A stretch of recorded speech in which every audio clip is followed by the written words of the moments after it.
여자 하나가 신부님 훌륭하십니다. 대단하십니다. 여러분들처럼. 그럼 내가 얼마나 기분이 좋아요.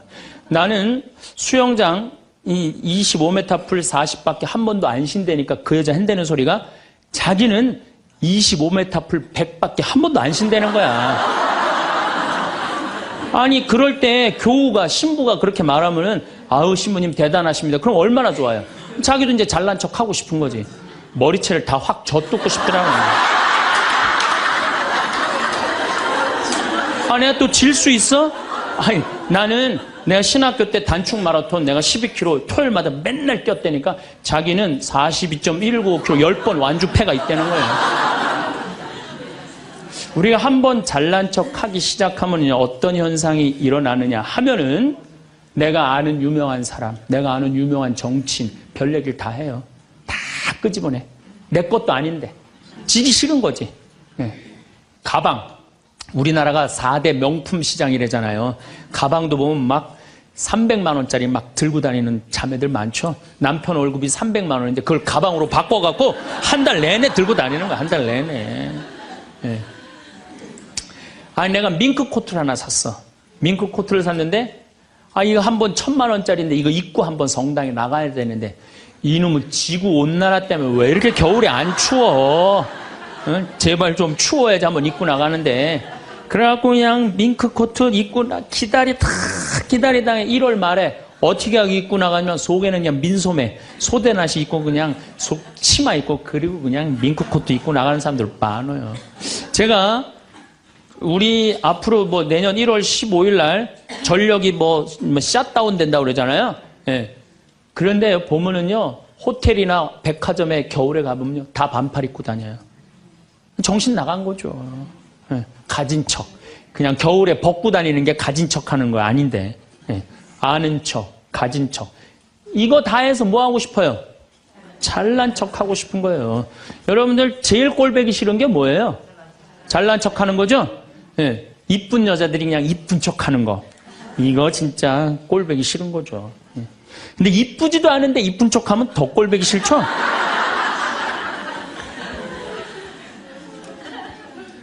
악마의 유혹에 넘어가는 거예요. 그런데 정말로 훌륭한 건 아는 것도 많고 가진 것도 많고 잘난 것도 많은데 주일날 반도 되고 차량 주차 봉사하는 형제들. 여기 내가 정말 부자야. 남편도 대단해. 그런데 그런 거 티 한 번 안 내고 성모에 설거지하는 자매들. 구역장 반장 봉사하는 자매들. 난 이분들이 훌륭한 분들이라고 생각해요. 예수님은 나는 섬김을 받으러 온 것이 아니라 섬기러 왔다고 그러죠. 근데 우리는 이상하게 이 잘난 걸 하면서 정말로 창피를 많이 당해요. 어떤 대령이 대령 진급을 한 거야. 3개, 밥풀떼기 3개, 무궁화 3개를 딱 하고 너무 기분이 좋은 거야. 누구한테 자랑을 하고 싶은 거야. 중령에서 대령으로. 근데 딱 이제 하는데 딱 이병이 딱 들어오니 딱 인사를 하니까 자랑을 하고 싶은 이병한테 뭐 자랑할 게 뭐 있어요. 그래갖고 전화를 딱 잡아갖고 잠깐만 기다리라고 내가 좀 중요한 전화가 있다고. 장군님, 뭐 무슨 김 장군님하고 뭐 같이 우리 셋이 장군님 2분하고 식사할까요? 그리고 기분 좋게 딱 전화를 끊었어. 그래갖고 대령이 물어봤어. 자네 무슨 일 때문에 왔는가? 전화선 연결하려고 왔는데요. 그러면 여러분들 우리가 그럴 때가 많아요. 사실은 예, 정말 어처구니 없는 잘난 척을 해서 빠지는 늪이죠. 늪. 우리는 그런 늪에 빠지면 안 되지 않는가. 제가 홍콩에 가갖고 인도 신부 이렇게 이제 강의를 들은 적이 있어요. 근데 그 신부님이 참 재미난 얘기를 하더라고요. 한 성가대가 있는데 이 성가대에 이 30명인데 소프라노 자매 하나가 음이 자꾸 틀리는 거야. 음이 자꾸 틀려갖고 지휘자가 머리가 지끈지끈한 거야. 그래서 본당 신부를 찾아가서 신부님 우리 성가대에 소프라노 하나가 있는데 음도 틀리고 박자도 틀려갖고 성가대가 안 된다. 그러니까 신부님이 제발 그 여자 좀 관두게 해라. 신부님이 화가 났어요. 그래? 알았어. 내가 관두게 할게. 라고 불렀어요. 당신 때문에 30명 성가대가 안 된대잖아. 당신 좀 성가대 좀 관둬라. 30명을 위해서. 그랬더니 소프라노 단원이 한 말이 있어요. 좋다. 내가 관둬서 30명이 잘 된다면 나도 요구 조건이 하나 있다. 그게 뭐냐 그랬더니 신부님도 우리 3,000명 좀 잘 돼보게 좀 관둬라 좀. 여러분들 우리가요 본당 신부님들도 간혹 나 아니면 이 성당 못 짓는다고 그렇게 생각하는 분들 계신데 없어도 돌아가요. 돌아가게 돼 있어요. 여러분들도 제발 나 없으면 무너진다 이런 생각하지 말고 좀 겸손한. 그래서 여기 계신 분들 혹시 고향이 삼척인 분들 안 계세요? 아는 척, 가진 척, 잘난 척. 이 고향 삼척인 분 혹시 안 계세요? 많을 거예요. 보면은 아는 척하는 교우들 많아요. 뭐 얘기만 나오면 그냥 자기가 뭐 다 아는 것처럼 그냥 다른 사람 말도 못하게 그냥 자기가 다 말하는 사람 있어요, 없어요? 여행 다닐 때 보면은요, 그 뭐 해외 나갔다고 그냥 보면은 한 15명 모여서 이제 같이 여행 나가면요, 다 그냥 자기가 전문가야. 그냥 가이드보다 더 똑똑해. 다 아는 척 하는 사람들 많아요. 잘 알지도 못하면서. 그냥 잘 따라가기만 하면 되는 걸. 세발 낙지 그냥 낙지발이 3개 달라고 우기고 싸우는 사람들도 많아요. 보면은. 하루는 내가 목욕탕을 갔어요. 딱 빨개 벗고 탕 안에 딱 들어갔어요. 탕 안에 들어갔는데 온탕에 중년의 남자가 한 5명 있었어요. 근데 갑자기 그 정가운데 있던 남자가 나를 보더니 갑자기 일어나더니 신부님 오셨느냐고. 인사를 하는 거예요. 자세히 보니까 광명시 시장님이야. 시장님이 국장님들을 데리고 목욕탕을 온 거예요. 온천을 딱 왔는데 날 보더니 그 시장님이 일어나서 인사를 한 거야. 국장들이 이해가 안 가는 거야. 광명시에서는 누가 최고야? 시장님이 최고인데 저 사람 저 누구냐? 저 해와 같이 찬란하고 달과 같이 아름다운 저 사람 저거 누구냐 이거야. 아니 우리 시장님이 일어나서 인사할 정도면 보통 사람은 아니라는 거지. 그 28의 젊은 나이에 시장님이 인사하고 국회의원들이 인사하면요, 처음에는 부담스럽다가 한두 번 받기 시작하면요, 내가 목이 뻣뻣해지기 시작해. 슬슬 기부수를 하기 시작하는 거야. 아니 시장 국회의원도 나한테 인사하는 판에 내가 누구한테 인사해? 교우들도 누가 먼저 인사해야 돼? 교우들이 먼저 인사해야 되는. 내가 인사 먼저 하지 않는 거예요. 나는 28에 신부가 됐어요. 아니 학생이다가 갑자기 신부가 됐는데 학교 다니다가 갑자기 신부된 거 아니에요. 7년 동안 신학교 하다가 맨날 학교에서 그냥 교수님한테 이 눈치 저 눈치 보다가 본당 신부 하다가 딱 신부 됐는데요. 교우들이요, 얼마나 사랑하고 존경하는 건지 1살서부터 100살까지 다 좋아하는 거예요. 1살짜리는 엄마가 데리고 와서 우리 애 좀 만져달라고 그러고, 90살 먹은 할머니는 허리가 구부러졌는데 또 구부러가면서 신부님 손 한번 만지자고. 아니 그 젊은 나이에 어떻게 그렇게 존경받아요? 나는 판검사 그렇게 존경 못 받는다고 생각해요. 우리 신부니까 그렇게 존경을 받는 거예요. 악마의 유혹에 넘어가는 거죠. 교우들 무시하고 존중해 주지 않고. 예수님은 나는 섬김을 받으러 온 것이 아니라 섬기러 왔다고 그랬는데 이제 내가 섬김을 받는 입장에 들어서는 거죠. 제가 한 번은 서울 모본당에 강의를 갔어요. 강의를 갔는데 이 강의를 하려고 했는데 마이크를 딱 잡았는데 마이크가 안 나오는 거예요. 마이크가 막 안 나오는데 막 사무장님이 막 쫓아 들어가더라고요. 한 2분이 지났는데 안 오는 거야. 안 나오는 거야. 관리장님이 또 들어갔는데 또 안 나오는 거야. 꾸리야 단장이 들어갔는데도 안 나오는 거야. 10분 동안 서서 있는데 참 멋쩍더라고요. 근데 제가 그 10분 동안 기다리면서 내가 미칠 뻔했어요. 내가 신학교 때 무슨 일을 했냐면 관리부장이라는 걸 했어요. 관리부장은 뭐냐면 신학교는 행사를 하고 야외 행사를 하면 우리가 다 마이크, 앰프 설치 다 했어요. 그걸 제가 다 했어요. 앰프 설치, 마이크. 그러니까 딱 보면은 알아요. 저건 저렇게 하면 금방 나온다. 어딜 가나, 무슨 기계를 봐나. 10분 동안 기다리면서 내가 거기 쫓아 들어가고 아는 척 하고 싶어서 내가 미칠 뻔했다니까요. 우리 인간은요, 누구에게나 무슨 유혹이 있느냐면 아는 척하고 싶은 유혹이 있는 거. 어느 인간에게나. 그게 나만 있는 게 아니라 여러분들도 다 있다는 거예요. 근데 여기에는 무서운 게 있어요. 뭐 무서운 게 있냐면 내가 아는 척을 하면서 다른 사람 무시하는 거예요. 교우들 무시하고 같이 사는 공동체 무시하고 듣지 않는 거예요. 아는 척 하려고 그럴 때 남의 얘기를 듣지 않을 때 아는 척하는 분들, 악마의 유혹에 넘어가는 분들이죠. 또 가진 척하는 분들. 이것도 뭐 그냥 전세 살면서 시계 막 롤렉스, 까르띠에 막 이런 거 차고 다니는 교우들 많아요. 예. 멕시코의 어떤 미국 하버드 MBA를 한 금융가가 휴가를 갔어요. 조그만 해안가 휴가를 갔는데 어부가 난 물고기 잡으러 나가겠다고 그 집에서 쉬었는데 물고기를 잡으러 나갔는데 2시간 만에 들어온 거야. 물고기를 20마리를 너무너무 싱싱한 걸 잡아 들어왔어요. 그래서 금융가가 물어봤어요. 당신 뭐 벌써 들어왔느냐고. 그랬더니 그 어부 하는 말이 나는 20마리면 된다고. 나 왜 이렇게 일찍 들어왔냐고 그러니까 나 애들하고 놀고 마누라하고 음식 차려서 먹고 낮잠 자고 저녁에는 저기 뭐 식당에 가갖고 데큘라 한잔하고 기타 치고 놀으려고 난 그러고 왔다고. 그랬더니 이 MBA 한 금융가가 그 어부를 한심하게 쳐다보면서 이렇게 말을 합니다. 당신 왜 그러고 사냐. 당신 지금 2시간에 그렇게 20마리 잡으면 8시간 일하면은 아니 뭐 거의 뭐 100마리 200마리 잡을 수 있는데 그거 잡아갖고 배를 한 척 더 큰 걸 사라. 그래갖고 조금만 일을 열심히 하면은 5척을 살 수 있다. 그래갖고 그거 5척을 사갖고 큰 배를 사라. 배를 사갖고 당신 기술이 좋으니까 이 통조림 회사를 해라.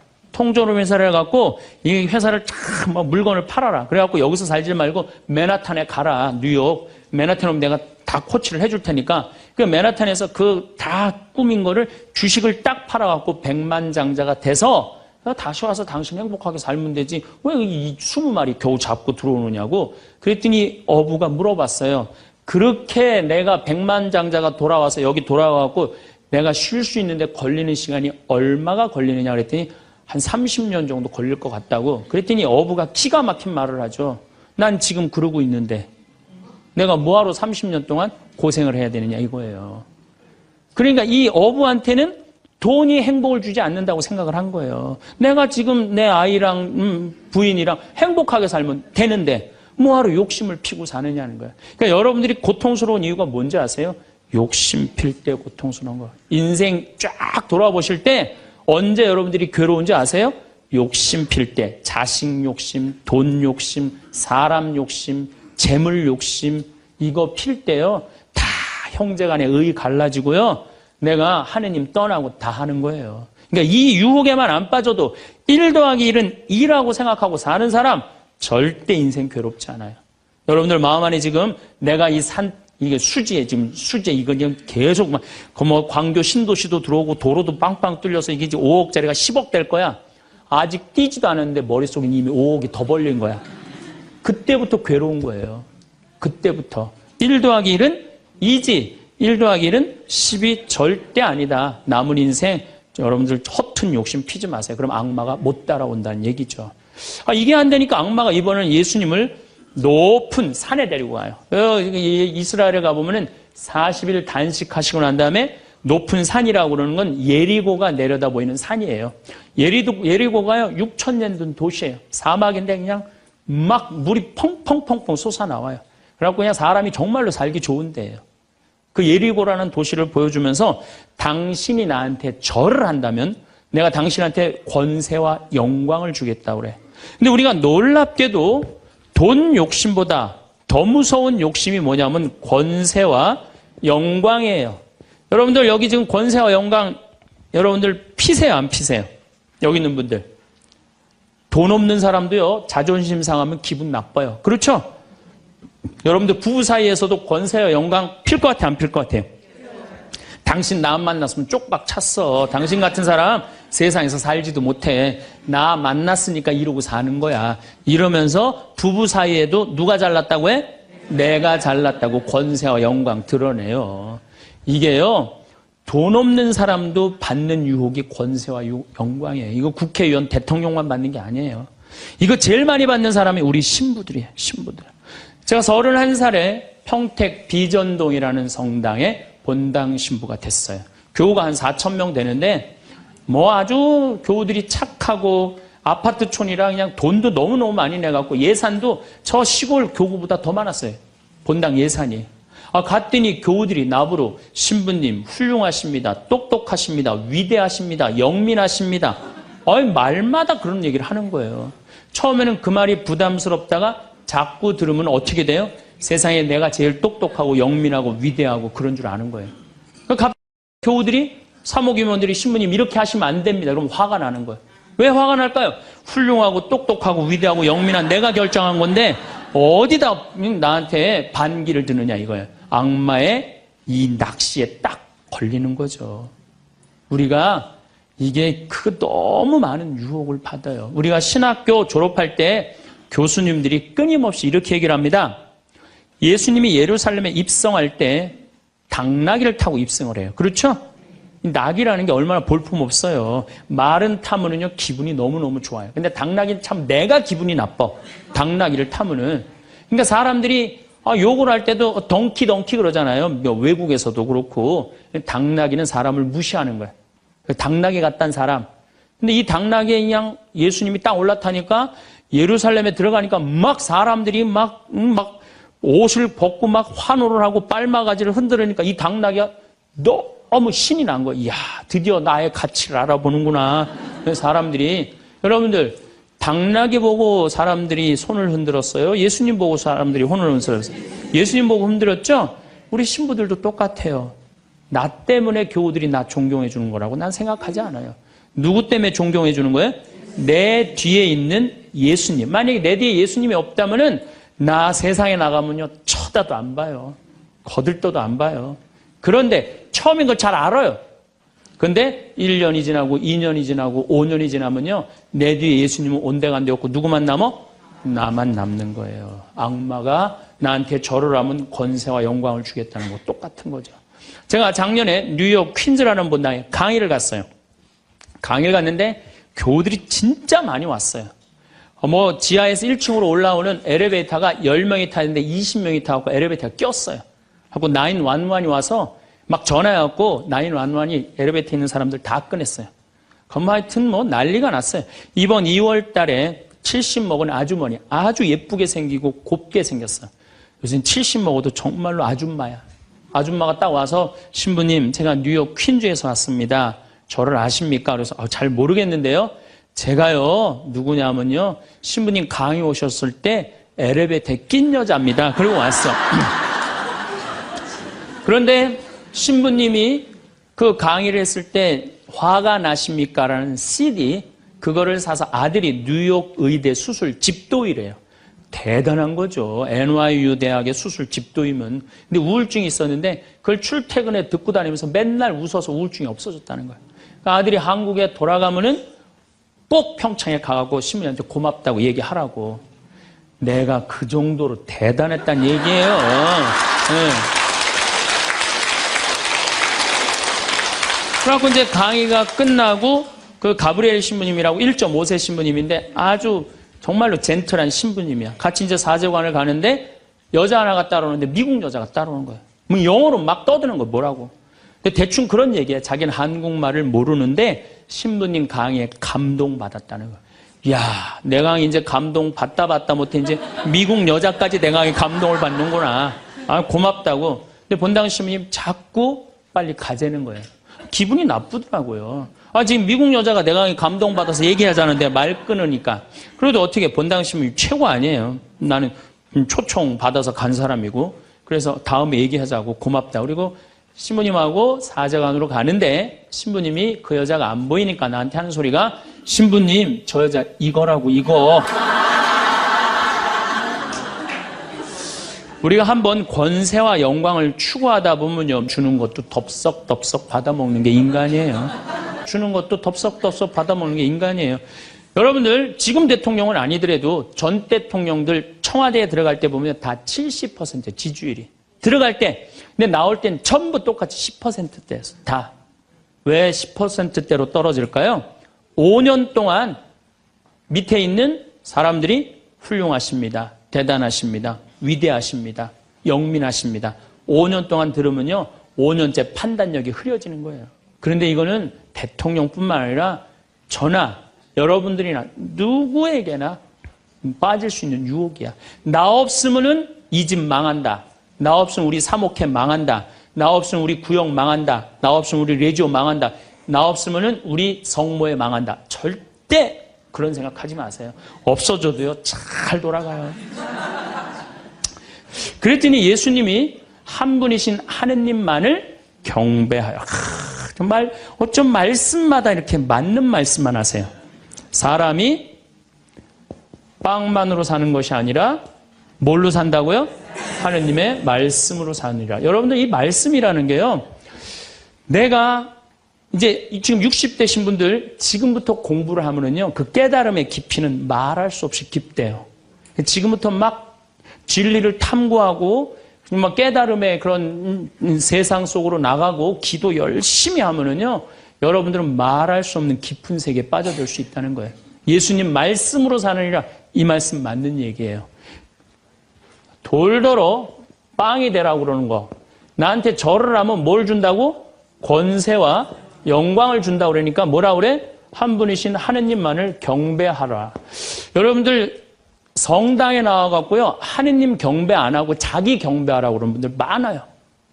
제가 좀 죄송한 얘기지만은 본당 뭐 전국 우리나라 본당 얼마나 많이 강의를 다니겠어요. 1년에 300회를 강의를 다니니까. 근데 가보면은 정말로 당황스러운 사목회장님들이 있어요. 어떤 사목회장님들이 있느냐면 꼭 본당 신부 옆에 꼭 차를 세워놔. 근데 그 사목회장님 참 벤치야. 근데 본당 신부 참 보면 무슨 아반떼 뭐 이런 거 시골 같은 데 가보면은 나는 정말로 좀 그렇더라고요. 아니 벤츠를 좀 총회장이면은 벤츠를 세워줄 때면 신부님은 그랜저 사주고 벤츠를 세워줄 거 아니야. 나 총회장이고 벤츠 있다 이거야. 근데 더 기가 막힌 거는 어떤 경우냐면 그 사목회장님 이런 말하는 분들 많이 있어요. 내가 이 성당 졌다고. 이런 분들 많아요. 이제 완전히 아무것도 안 보이는 거지. 예, 자기가 누군지 모르는 거죠. 이런 유혹에 빠지는 분들 참 많아요. 성당에 여러분들 뭐하러 나오는 거야? 하느님 경배하려고 나오는 거예요. 하느님 섬기려고 나오는 거지 나 잘난 척하려고 나 아는 척하려고 성당 나오는 거 아니라는 거죠. 그래서 이 유혹에 여러분들 빠지시면은 절대 안 된다. 자, 그랬더니 악마가 이번에는 예수님 어디로 악마가 데리고 가느냐면 예루살렘 성전 꼭대기에 데리고 올라와요. 당신이 하느님의 아들이거든 뛰어내려 보시오. 하느님의 아들이거든 뛰어내려. 시험하는 거, 시험. 그런데 놀랍게도 돈에 대한 유혹보다 권세와 영광에 대한 유혹보다 더 많이 받는 유혹이 신앙의 시험이에요. 신앙의 시험. 여러분들은 유혹에 빠지세요, 안 빠지세요? 많이 빠져요. 하느님이 계실까, 안 계실까? 이거 의심하는 사람들 많아요. 여기 있는 분들 난 의심 한 번도 안 했다. 그거는 있을 수 없는 일이에요. 의심 안 할 수가 없어요. 우리 인간은. 성인들도 마지막까지 악마들이 유혹을 한다는 거죠. 성인들도. 우리나라 한국 천주교 교우들이 505만 명이에요. 505만 명인데 어때? 주일날 미사 참여 125만 명밖에 안 나와요. 그럼 380만 명은 뭐야? 유혹에 빠진 거예요. 유혹에 빠져갖고 성당에 안 나오는 거예요. 여러분들도 집안에 유혹에 빠져서 성당 안 나오는 사람도 있어요, 없어요? 있어요. 이 유혹에 안 빠지려면 우리는 항상 깨어서 기도해야 돼. 항상 깨어서. 악마가 뭐라고 유혹하죠? 주일날. 새벽 미사를 이제 가야 돼. 일이 많아갖고. 그러니까 그냥 새벽에 또 무지하게 추워. 악마가 속삭여. 야, 이렇게 추운데 너 일주일 동안 고생했는데 잠이라도 푹 자야 될 거 아니냐. 그래갖고 그냥, 아이, 그래. 대미사 가자. 미사는 대미사가 최고야. 악마가 또 꼬셔요. 그래. 대미사 가자. 그래갖고 이제 아침에 한 10시쯤 하려고 그랬는데 악마가 그래. 너 지금 결혼식에 가야 되는데 그렇게 급하게 왔다 갔다 하면 미사 하는 것 같지도 않아. 저녁 미사 가. 그래? 그럼 저녁 미사 내가 가야지. 결혼식 갔다 와갖고 저녁 미사 가려고 그랬더니 악마가 하는 말이 이번 주 깔끔하게 제끼고 다음 주부터 열심히 나가자. 거기에 이제 한 번 빠지고 두 번 빠지고 그러면은 어떻게 돼요? 아예 성당에 가기 싫은 거예요. 그래서 우리가 악마는요, 한 분이신 하느님을 시험하지 말아라. 그랬는데 뭐라고 그러고 떠나냐면 다음 기회를 엿보고 떠나. 다음 기회를 엿보고. 우리 인간이 받는 유혹이 가장 많이 받는 유혹이 돈에 대한 유혹입니다. 근데 1 더하기 1은 2지 1 더하기 1은 절대 10이 아닙니다. 더욱이 이제 2만 달러가 넘었으면은요, 떼돈이 순식간에 버는 그런 시대는 지납니다. 2만 달러는 내가 노력한 만큼, 그리고 뭐 5천 달러에서 2만 달러 올라갈 때는 세금도 맡겨 먹어도 돼요. 2만 달러가 넘어가면 투명한 시대가 되기 때문에 세금도 못 떼어 먹어요. 이젠 어떻게 하는 사람이 이 세상에서 제일 속 편하냐면은 법대로 사는 사람이에요. 1 더하기 1은 2라고 생각하고 특별하게 내가 노력한 만큼의 성과를 얻는다고 생각하는 사람은요, 절대 악마한테 유혹받지 않습니다. 또 돌도로 빵이 되라고 그러는 거나 돌머리도로 서울대학 들어가라는 거나 똑같은 거다. 여러분들, 서울대학 들어간다고 행복한 건 절대 아니다. 여러분들, 의사가 행복 지수가요, 180개 의사 직업 가운데 의사가 179등이라는 통계도 있어요. 그리고 항상 의사가 만족도, 직업 만족도가 항상 꼴등이에요. 항상. 얼마나 스트레스를 받는지 몰라요. 오진하면 오진해서 스트레스, 환자가 넘으면 넘어와서 스트레스, 안 오면 와나서 스트레스예요. 그 비싼 학비 어렵게 공부하고. 그러니까 출세한다고 행복한 건 아니다. 자, 이제 여러분들 이 자식한테 미쳐갖고 자식한테 일생을 보냈어요. 그러면은 60이 돼서 자식이 여러분들하고 살아주겠어요? 그럼 누가 여러분들하고 산다고요? 남편이 살아요, 남편이. 그런데 같이 사랑을, 결혼해갖고 사랑의 탑을 하나도 쌓지 않은 거예요. 혹시 내가 궁금해서 물어보는 거예요. 혹시 여기 계신 분들 중에 결혼할 때 정말로 남편 정말로 사랑해서 결혼하신 분들 혹시 계세요? 정말 궁금해서 물어보는 거예요. 궁금해서. 아, 있으세요? 자, 여러분들 착각하는 게 있어요. 여자 23, 25 예쁠 때예요. 피부 기가 막힐 때예요. 그 다음에 허리 잘록해요. 허리 잘록해갖고 치마 입혀놓으면요 너무 예뻐요. 맵시도 나고요. 피부도 좀 전에 30살 먹은 반장님 내가 봤는데 좀 예술이야. 30살만 해도 가슴도 예쁘고. 그런 이 에스트로겐이 이 23, 5때는 에스트로겐이 막 쏟아져 나오는 거예요. 막 쏟아져 나오는 거예요. 이런 예쁜 여자를 27, 8살 먹은 남자가요 웬만하면은요 반하게 돼 있어요. 그건 사랑해서 반하는 게 아니에요. 젊은 남녀가 만나면은요 끌리게 돼 있어요. 그거는 사랑하는 감정 때문에 끌리는 게 아니라 그 나이 때는 도파민이라는 호르몬이 나와서 끌리는 거예요. 도파민이라는 호르몬. 그래갖고 끌려갖고 이제 데이트라는 걸 해요. 데이트를 했는데 이 남자 여자가 같이 데이트를 하면은 손도 잡고 막 그러잖아요. 손도 잡고 팔짱도 끼면은요 너무 행복하고 황홀해요. 그럼 이 남자를 사랑해서 황홀한 게 아니에요. 요 단계, 다음 단계에 들어서면은 페닐에틸암이라는 호르몬이 나와서 황홀한 거예요. 예. 근데 막 안고 뽀뽀를 했는데 막 구름 위를 둥둥 떠다니는 것 같아. 이건 사랑해서 둥둥 떠다니는 게 아니에요. 이거는 옥시토신이라는 호르몬이 나와서 둥둥 떠다니는 거. 옥시토신이라는. 이거는 놀랍게도 보다 더 강해요. 그래갖고 하루라도 안 맞으면 미치죠. 연애할 땐 똑같아요. 하루라도 그 남자 안 보면 미칠 것 같은 거예요. 이건 사랑해서 미치는 게 아니에요. 보다도 더 강력한 물질이 나와야 되는데 그 남자를 만나야지 나오는데 안 만나면 안 나오잖아. 그러니까 막 보고 싶고 막 미치는 거예요. 그래서 상사병이 걸리는 거예요. 그래서 상사병이 걸리는 거예요. 사랑해서 상사병이 걸리는 게 아니에요. 이 호르몬이 쏟아져 나와야 되는데 그걸 부모가 막거나 로미오와 줄리처럼 가족이 집안이 막거나 이러면 미치는 거예요. 그래갖고 그냥 부모가 반대를 했는데도 엄마 난 저 남자 없으면 난 죽을 것 같아. 이때는요 이성이 수독돼 버려요. 이성이 마비가 돼요. 눈에 갑자기 콩깍지 확 껴요. 판단력이 없어져요. 그래갖고 나쁜 남자, 능력 없는 남자, 그런 남자도 좋은 거예요. 그 남자 없으면 죽을 것 같으니까. 그래서 중내, 사내 해갖고 결혼을 시켜요. 그래갖고 결혼을 시키고 그냥 한 집에서 그냥 살면 깨가 쏟아지지. 근데 이제 애가 딱 하나 나오면은 놀랍게도 이 3가지 호르몬이 딱 멈춰버려요. 안 나와요. 이게 죽을 때까지 나오면 다행인데 600일 나오고 딱 멈춰버려요. 자, 여러분들 여기 지금 한 50, 60 되신 분들 처녀 때 막 가슴 막 방망이 지르고 막 그런 기분 지금도 느껴요? 지금도 그런 거 나오는 분들 계세요? 그거는요 똑같은 사람인데요 호르몬의 문제예요. 호르몬의 문제예요. 이거는 우리가 이해하지 못하는 건데 아주 중요한 거예요. 아주 중요한 거예요. 여자를 보면 막 가슴이 막 뛰고 막 손만 만져도 그냥 1년 동안 막 그 느낌이 그냥 가고 막 이러는 게 다 호르몬은 사랑 때문에 그런 게 아니라니까요. 그럼 호르몬이 멈췄는지 어떻게 알 수 있느냐? 어떻게 알 수 있느냐?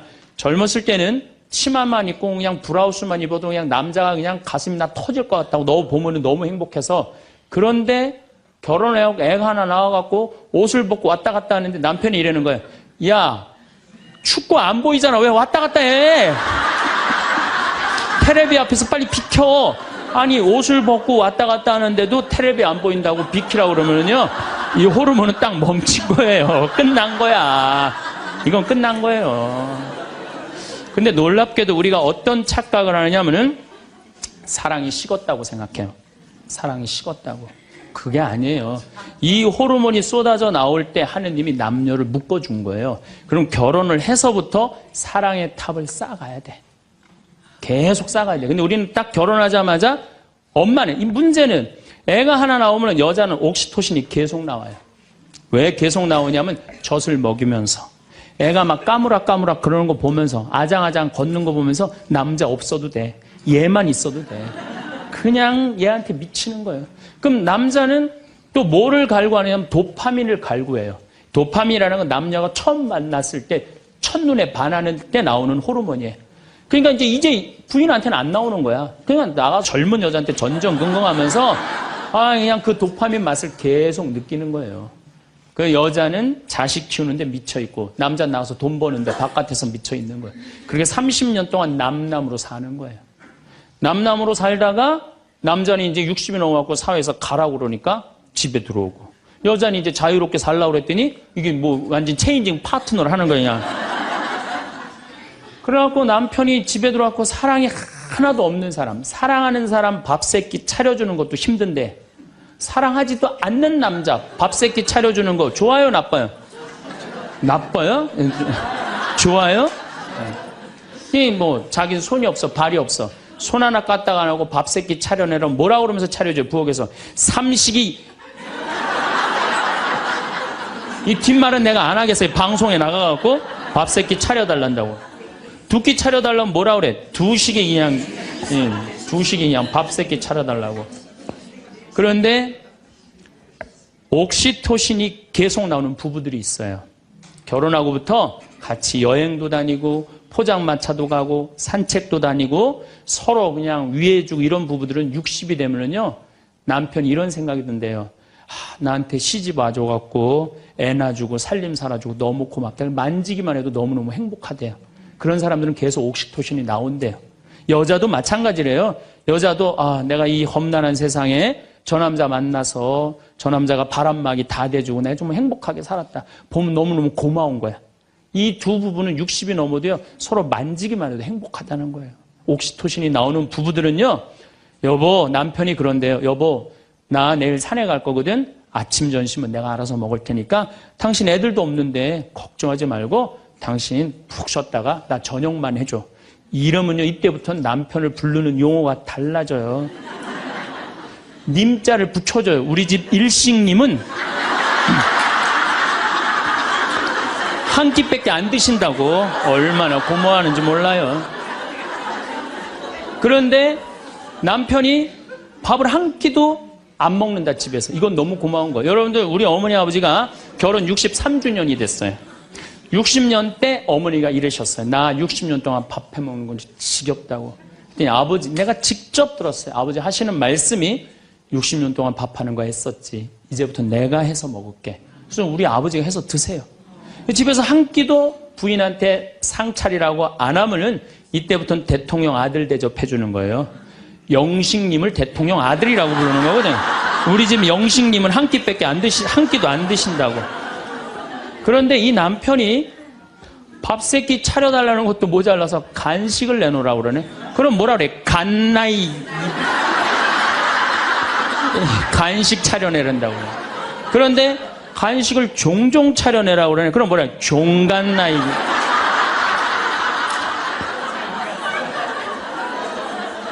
여러분들, 우리나라에서 제일 인기 있는 신랑감 1위는 송혜 선생님이라고 그래요. 송혜 선생님. 송혜 선생님은 전국 노래자랑하러 다니느냐고 생전 집에서 밥을 안 먹는데.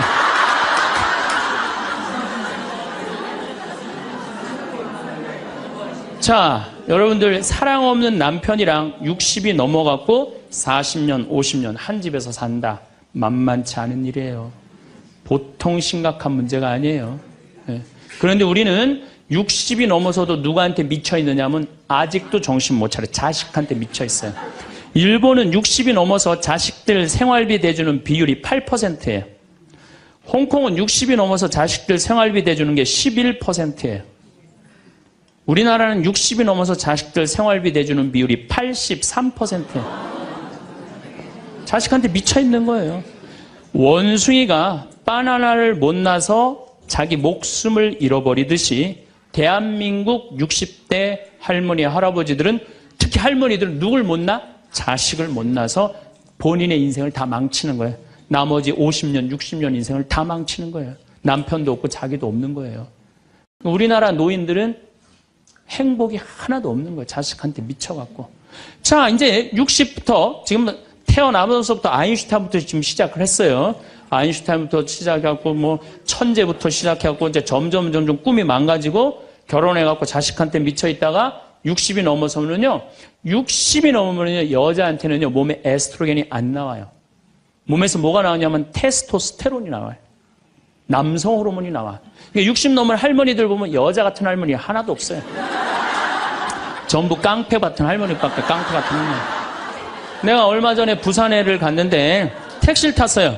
근데 택시 기사님이 머리가 하얗신 분이야. 머리가 하얀데 내가 택시를 딱 탔는데 아유, 손님 장가 갔냐? 그래서 난 장가 안 갔다고 그랬더니 아유, 장가 안 가길 잘했다는 거예요. 그래서 무슨 소리냐 그러니까 내가 이제 환갑이 넘었는데 우리 마누라가 자식들이 전부 다 뭐 서울에 뭐 연대 나오고 그래갖고 안양에 가서 산다는 거예요. 안양에 가서 사는데 마누라는 침대를 좋아하고 자기 맨바닥이 좋대요. 그래서 잘 때 부인은 같이 텔레비를 보고 잘 때는 딸 방에 가서 잔다는 거예요. 근데 이놈은 마누라가 방에 딱 텔레비 보러 이제 자기 끝나고 자기 방에 갈 때 꼭 자기를 향해서 방구를 끼고 간다는 거, 방구를 끼고. 그래서 제발 방구 좀 끼지 말라고 그래도 들은 척도 안 한대요. 꼭 방구를 끼고 간다는 거예요. 너무너무 자존심이 상하네, 너무너무. 그러니까 60이 넘은 여자들은요, 여자 같은 여자가 없다는 거예요. 몸에 막 테스토스테론이 나오는 거야. 응. 할아버지들은 몸에서 테스토스테론이 안 나와. 에스트로겐이 나와. 조금만 말하면 막 울고, 슬픈 거 보면 막 울고 막. 할머니들은 생전 안 그러는데. 그러니까 이제 60 먹은 할머니랑 60 먹은 할아버지랑 부부싸움 하면은요, 할머니들은 안 져요. 72% 할머니들이 나는 늙은 남편 모시는 거 지겹다고 생각을 하니까 신경질이 나는 거예요. 부부싸움 하면 절대 할머니도 안 져요. 몸에 테스토스테론 흘러 넘치겠다. 애들 막 들었다 놨다 해갖고 팔뚝도 남편보다 더 굵겠다. 무서울 게 뭐 있어. 그래갖고 그냥 할아버지들하고 싸우는 거죠. 할아버지들이 할머니하고 싸워갖고 눈탱이가 밤탱이 돼갖고 이제 노인정에서 신세한탄 하는 거예요. 60 먹은 할아버지한테 물어봤어요. 형들이. 60, 70, 80, 90 먹은 할아버지들이 이제 네 할아버지가 할머니한테 맞아갖고 노인정에 앉아서 신세한탄 하는 거예요. 형들이 물어봤어요. 야, 너는 왜 아침부터 노인정에 그렇게 철양 맞게 이렇게 앉아있냐? 눈탱이가 밤탱이가 돼서. 그랬더니 60 먹은 할아버지 하시는 말씀이 형들 말도 많아. 마누라 무서워서 도저히 한 집에서 못 살겠어. 왜? 그래서 아침에 국이 짜다고 투정을 좀 부렸더니 마누라 한다는 소리가 짜면 짠 대로 먹지 뭐 이렇게 말이 많으냐고 두들겨 패갖고 눈탱이가 밤탱이 됐다는 거예요. 그러는 형은 왜 눈탱이 밤탱이 됐냐고 그러니까 이놈의 마누라가 해만 뜨면 가방을 여러분도 오늘 가방 들고 나왔죠. 해만 뜨면 가방을 들고 그냥 어딜 나가길래 나 밥 안 차려주고 어딜 그렇게 나가냐 그러니 내가 나가 돌아다니는데 당신 보태준 게 뭐 있느냐고 두들겨 패갖고 눈탱이 밤탱이 됐다는 거예요. 그러는 형은 왜 눈탱이 밤탱이 됐냐고 80 먹은 형한테 물어봤어요. 그랬더니 80 먹은 형이 하시는 말씀이 난 집에 있는 게 하도 심심해서 마누라 나가는 길에 나도 따라 나가면 안 되냐 그랬더니 어딜 따라 나오냐고 그러고 두들겨 패갖고 눈탱이 밤탱이 됐다는 거예요. 90 먹은 그러는 형은 왜 눈탱이 밤탱이 됐냐고 그러니까 그래서 아침에 눈을 떴더니 마누라가 밤새 안 죽고 또 눈 떴다고. 그래갖고 요즘에 90 먹은 할아버지들이 고민이 많대요. 아침에 일어나갖고 눈을 떠야 되는 건지 말아야 되는 건지 고민이 많대.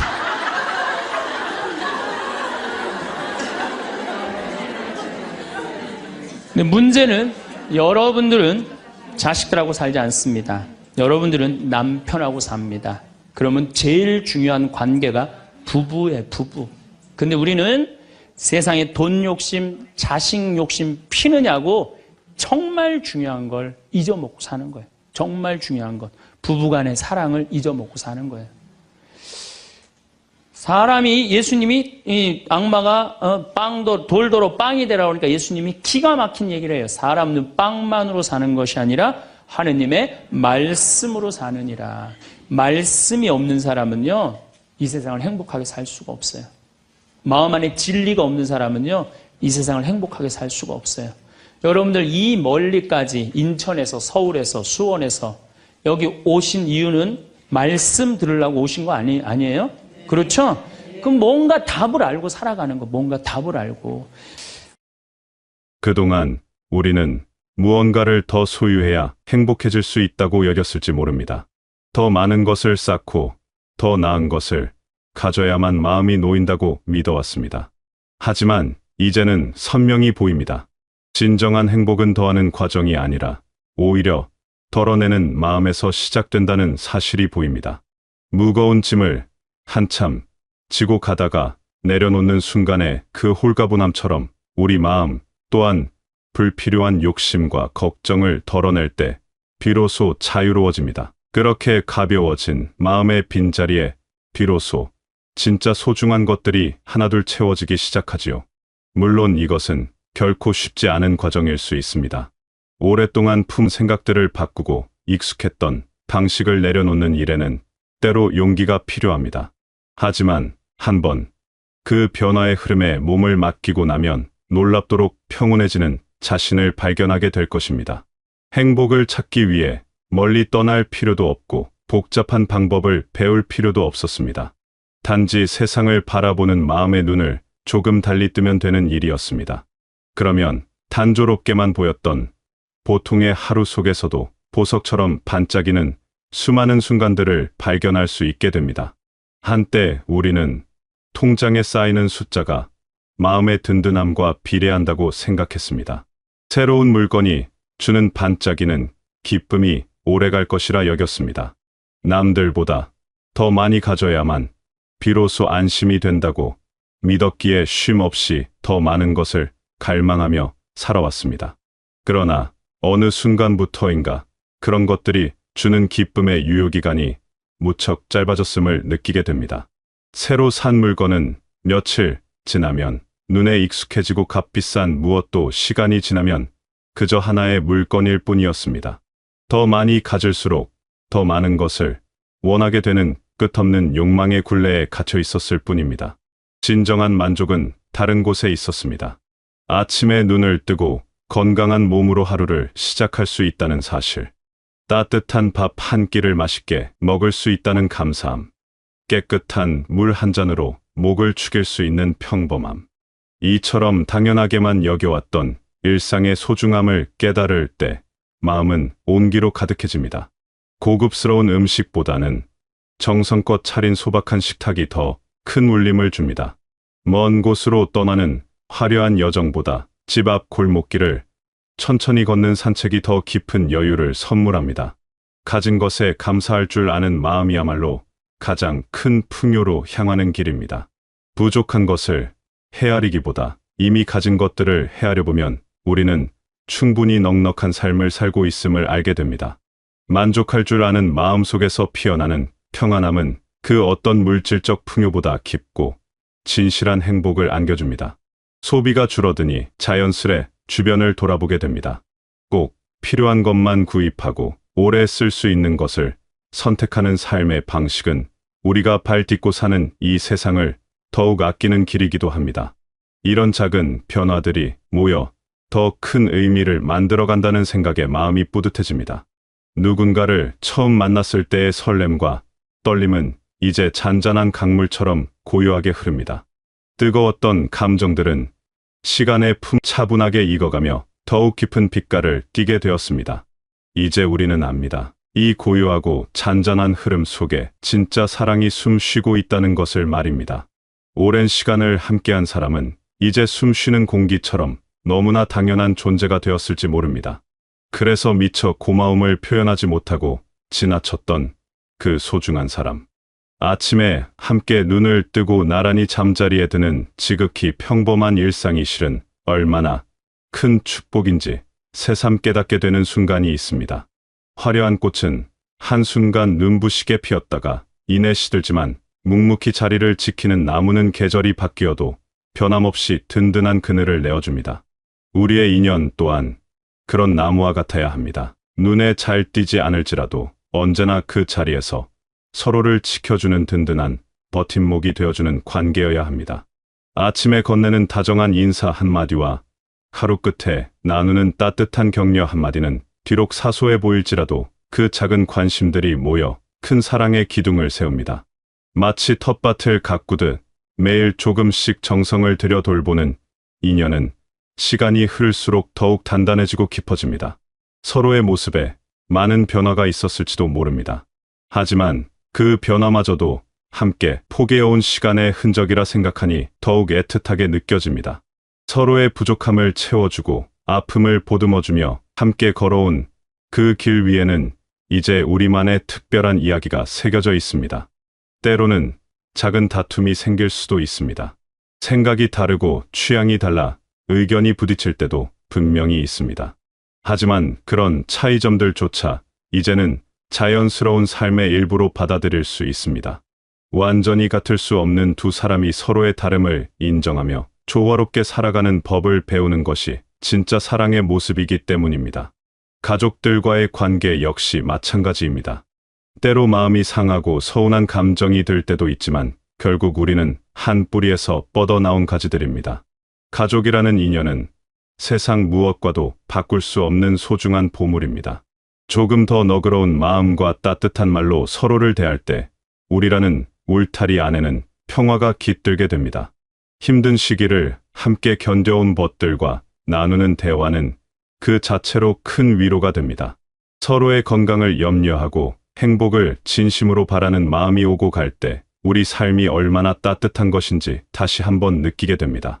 인연이란 참으로 신비롭습니다. 수많은 사람들 가운데 마음이 통하는 이들을 만나 함께 시간을 나누며 서로의 삶을 더욱 풍요롭게 만들어가는 과정은 어쩌면 우연을 넘어선 깊은 의미를 담고 있는지도 모릅니다.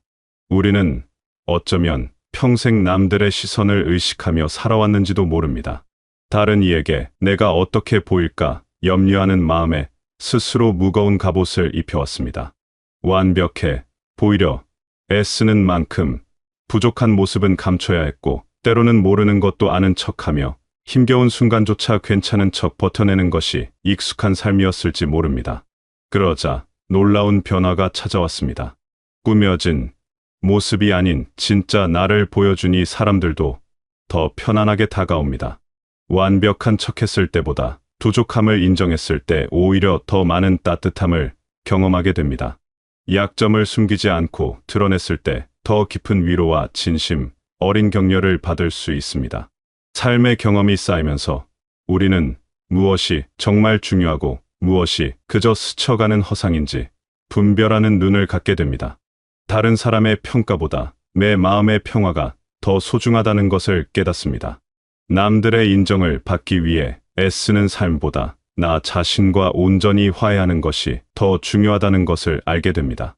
내가 좋아하는 것을 좋아한다고 당당히 말할 수 있는 자유, 내가 싫어하는 것을 싫다고 솔직하게 표현할 수 있는 권리, 남들과 다른 취향과 생각을 가졌더라도 그것은 틀린 것이 아니라 그저 다른 것임을 인정하게 될 때 우리는 진정한 자유를 만끽할 수 있습니다.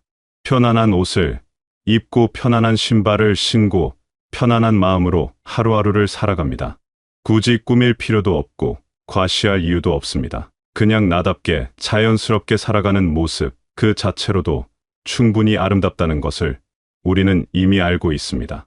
실수를 해도 괜찮습니다. 모든 일에 완벽하지 않아도 괜찮습니다. 때로는 우울하고, 때로는 기쁘고, 때로는 화가 치미는 것, 모두 자연스러운 감정의 흐름입니다.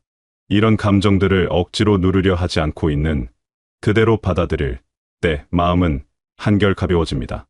몸과 마음에 생기는 여러 변화들 또한 자연스러운 과정으로 풍게되었습니다. 완전함을 추구하기보다 지금 이 순간의 나를 아끼고 사랑하는 마음이 더 중요하다는 것을 깨달았기 때문입니다. 이제 우리의 삶은 누군가에게 보여주기 위한 무대가 아닙니다. 오롯이 나 자신의 행복을 위해 주어진 귀한 시간입니다. 다른 사람의 기대에 부응하려 애쓰지 않아도 좋고, 남들과 비교하며 스스로를 다그칠 필요도 없습니다. 오늘 아침 창문을 열었을 때 스며든 신선한 공기 한 모금이 얼마나 소중한 선물인지 모릅니다. 길에서 만난 이웃의 따뜻한 인사가 하루를 얼마나 환하게 만들어주는지 모릅니다. 저녁 식탁에 오른 소박한 반찬들이 얼마나 큰 만족감을 주는지 모릅니다. 이처럼 작은 것에서 기쁨을 찾는 능력이 우리 안에 생겨났습니다. 거창한 성취나 극적인 변화가 아니어도 일상 곳곳에 숨어있는 작은 행복을 발견할 수 있게 되었습니다. 아침에 마시는 따뜻한 물 한 잔, 저녁 하늘을 물들이는 노을 한 자락, 밤에 창을 두드리는 빗소리 하나하나가 모두 더없이 소중한 선물이 됩니다. 미래를 위해 계획을 세우는 것도 좋지만 그 계획에 얽매여 현재를 놓치지 않습니다. 오늘 하고 싶은 일을 하고, 오늘 만나고 싶은 사람을 만나며, 오늘 가고 싶은 곳으로 발걸음을 옮깁니다. 내일의 걱정은 내일에게 맡겨두고, 오늘은 오직 오늘을 온전히 즐기며 살아갑니다. 때로는 온전히 혼자만의 시간을 가집니다. 아무것도 하지 않고 그저 멍하니 앉아있는 시간은 생각을 비우고 마음을 정리하는 귀한 쉼을 줍니다. 바쁘게만 살아온 시간을 뒤로하고 이제는 천천히 여유롭게 살아가는 것에 참된 가치를 느낍니다. 좋아하는 음악을 들으며 나지기 콧노래를 부르기도 하고, 재미있는 방송을 보며 마음껏 웃기도 하고, 슬픈 장면에 눈시울을 붉히기도 합니다. 감정을 억누르지 않고 자연스럽게 표현하는 것이 얼마나 건강한 일인지 모릅니다. 슬플 때는 충분히 슬퍼하고, 기쁠 때는 아이처럼 기뻐하는 것이야말로 진정 살아있는 삶의 모습입니다. 마음 맞는 사람들과 모여 소소한 이야기를 나누는 시간 또한 더없이 귀합니다.